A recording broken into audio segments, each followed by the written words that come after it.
Hi friends, ఈరోజు మీకు మంచి స్నాక్ ఐటెం చూపించబోతున్నానండి. చాలా యమ్మీగా ఉంది, ట్రై చేయండి.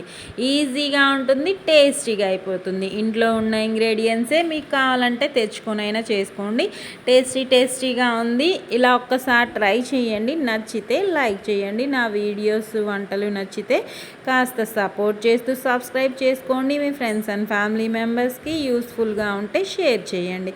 ఇంకా ఎక్కువ మాట్లాడుకోకుండా వీడియోలోకి వెళ్ళిపోదామా? మరి ప్రాసెస్ చూసేద్దామా? ఇదిగోండి ఇంగ్రీడియంట్స్: 3 ఉల్లిపాయలు మీడియం సైజ్వి, చిన్న క్యాబేజీ అంటే పావు కేజీ ఉంటుంది, ఒక్క బంగాళదుంప. వీటన్నిటిని నీట్గా పొడవుగా సన్నగా ఎంత సన్నగా వీలైతే బంగాళదుంపని చూడండి ఎలా కోసానో అలా స్లైసెస్ అంత పలుచుగా కోసుకోండి. ఇదిగోండి క్యాబేజీ, ఉల్లిపాయలు మాత్రం పొడవుగా పలుచుగానే కోసుకోండి. అవి కూడా కోసేసుకొని 3 పచ్చిమిర్చి కట్ చేసి వేసుకోండి, సరిపోతాయి. ఈ 3 బౌల్లో వేసేసుకొని ముందుగా సాల్ట్ మాత్రమే వేసుకుంటున్నాను. ఎక్కువ ఇంగ్రీడియంట్స్ కూడా ఏం వేయట్లేదు ఈరోజైతే. ఇంకా సాల్ట్ 1 స్పూను, కారం ఒక హాఫ్ స్పూను సరిపోతుంది.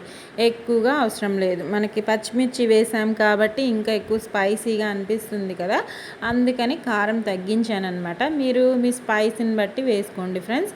చక్కగా ఇలా ఒత్తుతూ చక్కగా కలిపామంటే దానిలో ఉన్న తడి బయటికి రిలీజ్ అవుతుంది. ఇంకా ఆ తడి ఉన్నప్పుడు శనగపిండి 1 కప్పు వేసుకున్నాను ముందుగా. సరిపోకపోతే ఇంకొక హాఫ్ కప్పు వేసుకోండి. నేను కూడా అలానే వేసాను. కలిపిన తర్వాత చూసుకొని ఇలా కలిపాక వాటర్ కొద్దిగా వేసుకొని నేను చూపిస్తాను టెక్స్చరు, అలా కలిపి పెట్టుకోండి. కొద్దిగా వాటర్ వేసుకోండి, ఎక్కువగా అవసరం లేదు. వాటర్ ఒక్క హాఫ్ టీ గ్లాస్ అంత పడుతుంది, ఎక్కువగా ఏం పట్టదు. హాఫ్ టీ గ్లాస్ వాటర్, ఇంకొక హాఫ్ కప్పు శనగపిండి కూడా వేసేసుకోండి. ఈరోజు నేను ఈ మిశ్రమాన్ని వడల్లా వేసుకుంటున్నాను. ఎప్పుడు పకోడీలు తిని బోర్ కొడుతూ ఉంటుంది కదా, ఒక్కసారి ఇలా వడల్లా కూడా ట్రై చేయండి. చాలా యమ్మీగా వస్తుంది. మీకు నచ్చితే లైక్ చేయండి ఫ్రెండ్స్. చూడండి, ఇంకా ఆయిల్ పెట్టేసుకున్నాను హీట్కి. అయితే ఆయిల్ బాగా హీట్ అయిపోయింది. హీట్ అయిన తర్వాత లోకి మార్చేసుకోండి ఫ్లేము. ఇంకా వేసిన వెంటనే నల్లగా మాడిపోతాయి, లేకపోతే లోకి మార్చేసుకోండి. మొత్తం వడల్లా ఇలా చేత్తోనే వేసేసుకుంటున్నాను నేను.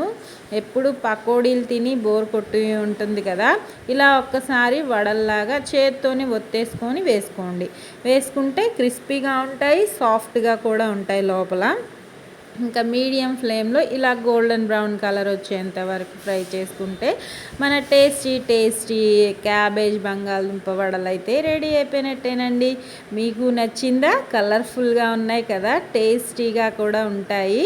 ఒక్కసారి ట్రై చేయండి ఫ్రెండ్స్. ఇలా నచ్చిన విధంగా ఎప్పుడు ఒకేలా కాకుండా కాస్త డిఫరెంట్గా మారుస్తూ చేసుకుంటూ తినండి. మన టేస్ట్ బాగుంటుంది, మన హెల్త్ బాగుంటుంది.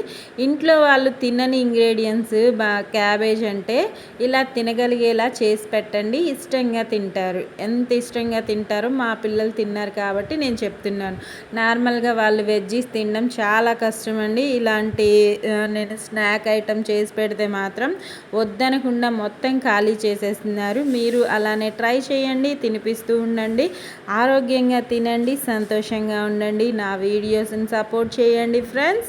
ఎప్పుడు ఒకేలా కాకుండా ఇలా కొత్తగా ట్రై చేస్తూ నా వీడియోస్ చూస్తూ మీకు ఎలా వస్తున్నాయో నా వంటలు, అది కూడా వండిన తర్వాత నాకు కామెంట్స్లో పెట్టండి. ట్రై చేస్తున్నారో లేదో కూడా అది కూడా కామెంట్స్లో పెట్టండి. ఓకేనా ఫ్రెండ్స్? ఇదిగోండి వడ అయితే సూపర్గా వచ్చింది. కాలుతుంది కదా, పొగలు వచ్చే వడ తింటే నోట్లో వేసుకుంటే ఎంత యమ్మీగా ఉంటుందో ట్రై చేశాక నా కామెంట్స్లో చెప్పండి ఫ్రెండ్స్. ఓకేనా? నన్ను సపోర్ట్ చేస్తూ సబ్స్క్రైబ్ కూడా చేసుకోండి ఫ్రెండ్స్. ఇదిగోండి కలర్ఫుల్ వడ, క్యాబేజ్ బంగాళదుంప వడ. పకోడీ కాకుండా ఇలా వడలాగా కూడా ట్రై చేయండి. ఇదిగోండి లాస్ట్ టెక్స్చర్ అయితే ఇదన్నమాట. ఎంత బాగున్నాయో కదా, చూడటానికే కాదు తినడానికి కూడా సూపర్గా ఉన్నాయి. Bye friends.